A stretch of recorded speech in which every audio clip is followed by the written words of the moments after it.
Mga Cancerian, kamusta na? Welcome to Like a Tarot. Aalamin natin kung ano ang energy para sa relasyon, sa iyo at sa person mo. Sa huli, kukuha ko ng charms.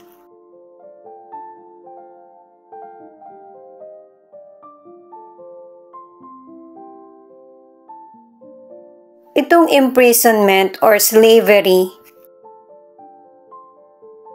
ang ibig sabihin nito, ang ilan sa inyo, meron kang traumang na-experience.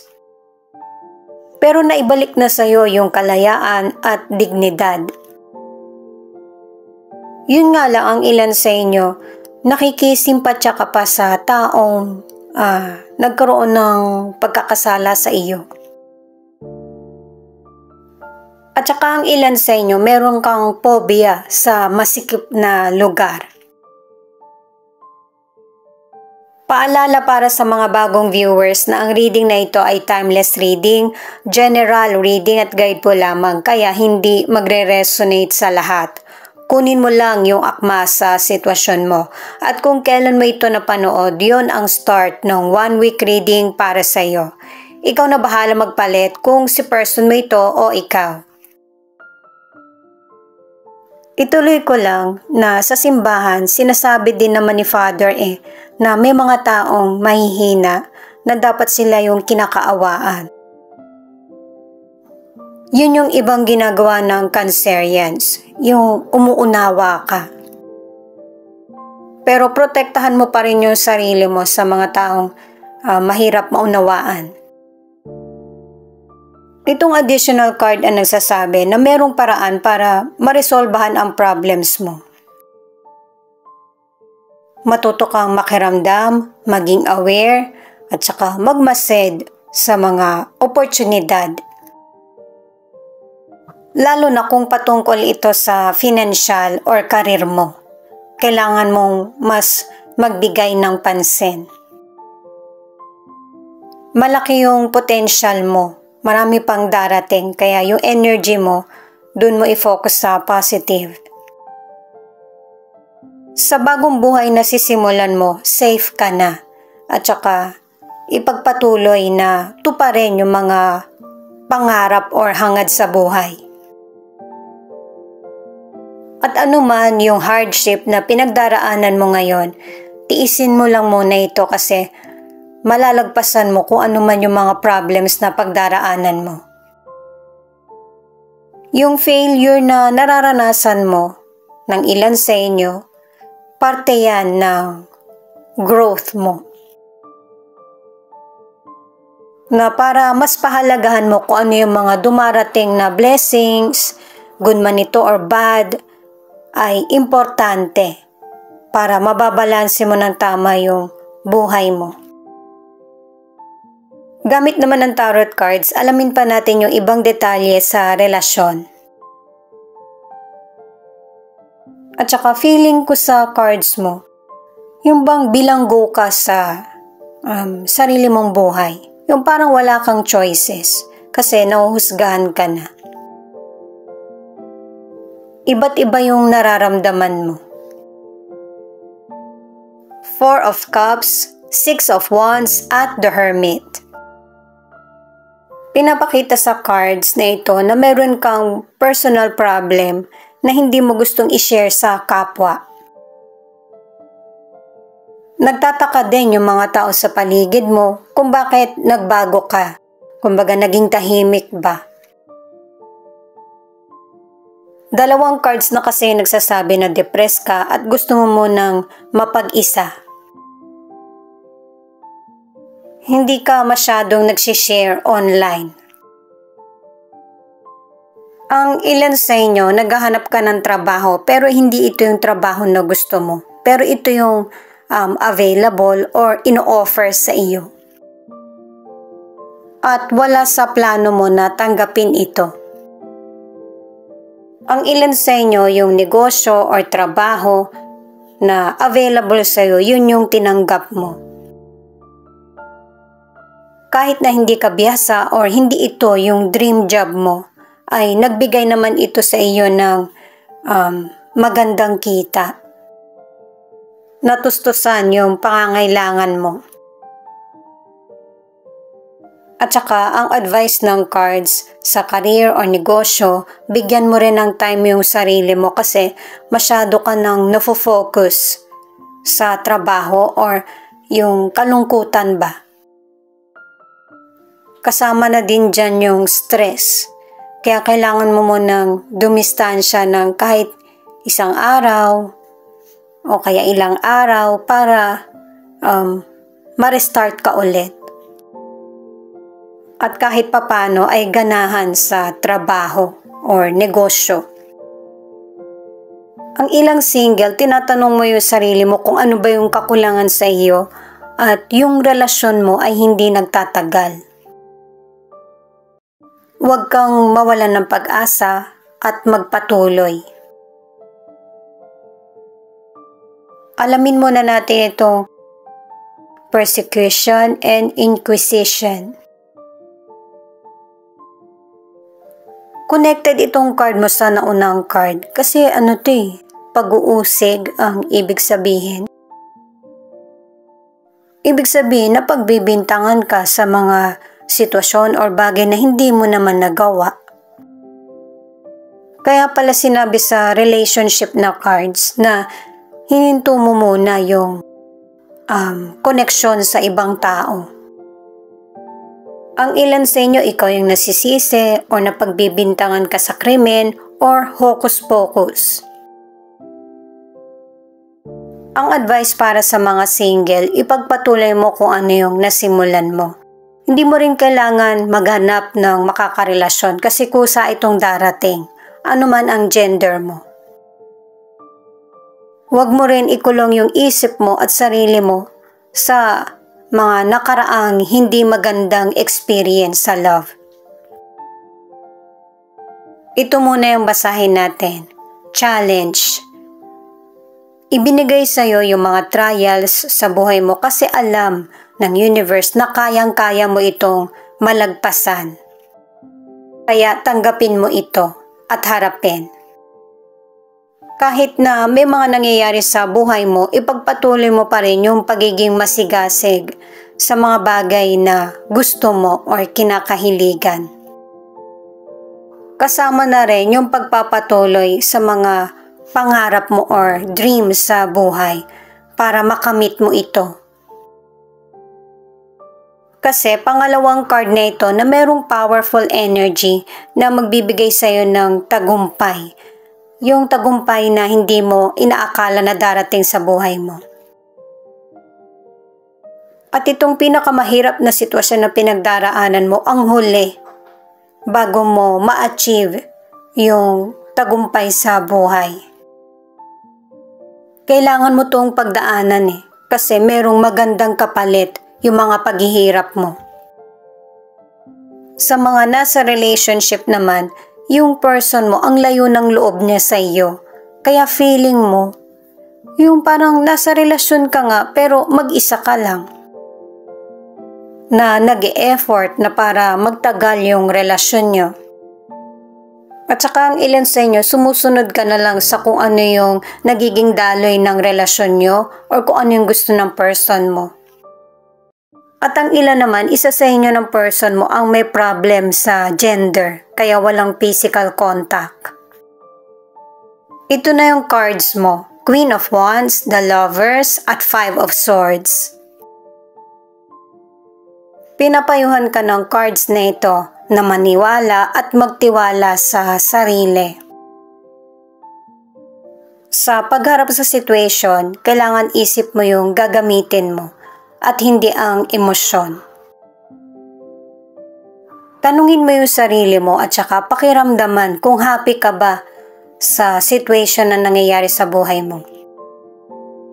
Kasi pinapakita na rito sa cards na anuman yung pagtatalo o kaya opinyon ng iba, mas maninindigan ka para sa sarili mo. At saka sinasabi na sa mga cards na hindi ka matatalo sa pinaninindigan mo or ipinaglalaban. Sa financial, nakaka-attract ka ng swerte. Lalo na't ang ilan sa inyo, magaling kang magbalanse ng financial na meron ka. Ang ilan na nagkakaroon ng problema sa financial, kailangan mo tong matutunan at saka tanggapin. Para sa susunod na mangyari muli yung problema mo sa financial, tama na yung mga desisyon na gagawin mo. Kumbaga meron ng pag-iingat. At saka para sa ilan, hinay-hinay sa paggastos, kailangan din ng sakripisyo para hindi ka mamroblema sa financial. Para sa ilang single, hanggang dito pinapakita na connected yung mga cards na ito mula sa unang cards. Hayaan mo na i-enjoy mo yung pagiging single mo na maraming nagkakagusto sa iyo or marami kang nakakarelasyon, marami kang naging kaibigan or kakilala kasi ito yung isa sa way na para makapili ka sa relasyon na gusto mong mabuo. At saka sa mga single, meron ka pa rin makikilala na person na meron talagang hindi magandang pag-uugali. Pagka may mga red flag na pinapakita na sa'yo o nararamdaman mo, hindi talaga ito yung para sa iyo. Huwag pabulag sa nakikita sa physical at saka yung nararamdaman sa person. Mas magandang makipagrelasyon na safe ka.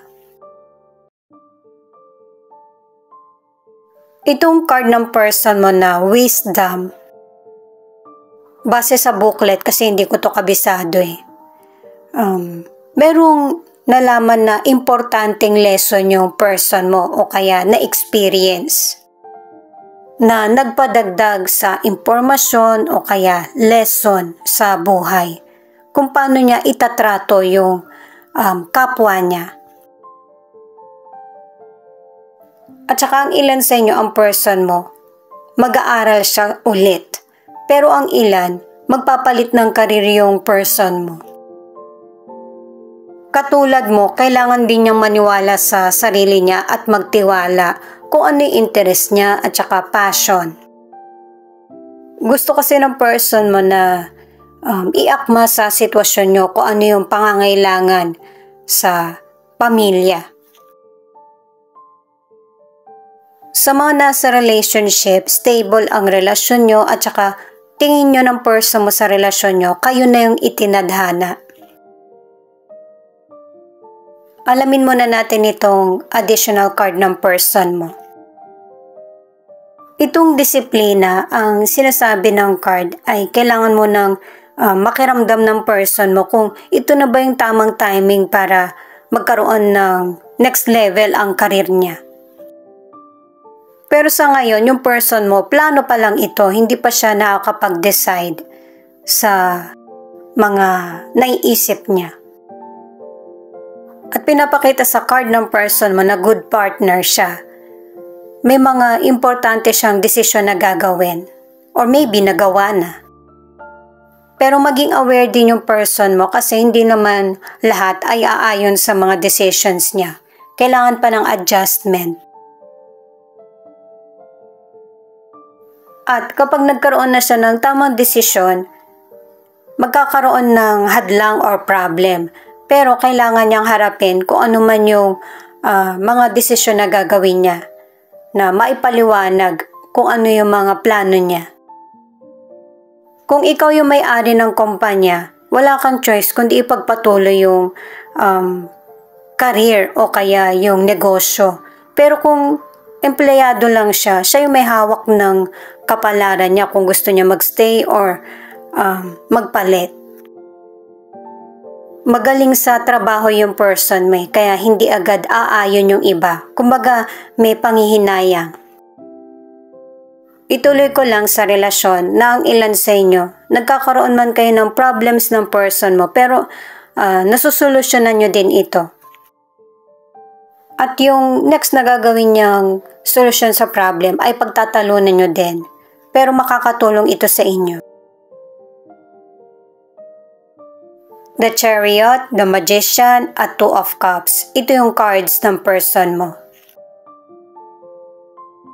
Paalala lang guys kunin nyo lang yung akma sa sitwasyon nyo. At saka, ikaw na magpalit kung si person mo ito o ikaw. Itong cards ng person mo, male energy ang ipinapakita. Na sinusunod niya kung ano yung nasa kalooban niya na gusto niya maging matagumpay. At dumadating nga talaga yung oportunidad sa kanya. Nakadalawang cards na siya. At saka, kontento itong person na ito sa mga decisions niya. Na meron na siyang stable na relasyon pero gusto pa rin niya na meron din siyang stable na pamumuhay para sa person or sa family. Sa kalusugan, ang ilan sa inyo ay meron kang illness o kaya yung feeling mo nade-drain yung energy mo. At saka nakadalawang cards na meron kang health problem. Kumbaga, nagsasuffer ka dito. Ang iba naman ay magkakaroon na kayo ng baby ng person mo. At kung meron mang health problem, pinapakita ng tatlong cards na ito na magkakaroon ka ng slow recovery. Kasi proseso din yun para matandaan ng katawan mo yung disease na nakapasok sa katawan mo or illness. Kapag nagkasakit ka ulit, hindi na ganon kalala. Sa mga single, hindi ka na nagtitiwala sa love. At saka natatakot ka na rin ma-in love kasi puro maling tao yung nakakarelasyon mo. Itong 8 of Swords ay pangatlong card na para sa imprisonment. Pwedeng ikaw ito o yung person mo na nabilanggo or bilanggo ka, trap sa situation. Pangatlong card na rin ito para sa persecution, pag-uusig or judgment. Mahirap talaga ito kapag nasa malayong lugar ka pa o hindi mo kasama ang family at saka namayat din itong person na ito or maybe ikaw. At ang advice ng cards ay anuman ang sitwasyon na kinakaharap, maging kalma, kailangan ng patience at huwag padalos-dalos sa mga sasabihin or desisyon. Ituloy ko na para sa mga single na naiisip mo na maling tao yung nakakarelasyon mo kasi yung person na para sa'yo wala sa lugar na hinahanap mo. Nasa ibang lugar or ibang bansa. Walang imposible sa plano ni God. Ito muna guys. Affirm. Nothing you have is because of luck or chance. It's all due to God's grace and favor. Connected din siya, diba? Ituloy ko na para naman sa relationship habang naghahanap tayo ng charms. Sa relasyon, ang ilan sa inyo nagkakaroon kayo ng konting problema ng person mo pero maayos nyo pa rin ito at saka mas lalong magiging matatag ang relationship nyo. Naka-3 cards ka na at saka ang ilan magkakaroon ng proposal o kaya engagement. At saka kung LDR ang relationship nyo, tawagan mo yung person mo o kaya mag-message ka sa kanya kasi na-homesick siya. Ito naman yung ilan sa 12 zodiac sign na nangunguna. Libra, Sagittarius, Taurus, Aries at Cancer. May posibilidad na hanggang dito makaresonate ka sa charms or hanggang sa mga tarot cards lang. Ang next naman ay ikaw na lang bahalang tumukoy kung nandito ba yung letra ng pangalan ng person mo. Thank you nga pala sa mga nag-like, share, comment, and subscribe. Ingat po kayo palagi, saan man kayo naroon. I-add ko lang ulit guys na kung ano man yung problems na kinakaharap mo, mostly ng cards mo ay yes. Kaya masosolusyonan yung problems mo. Huwag mawala ng pag-asa.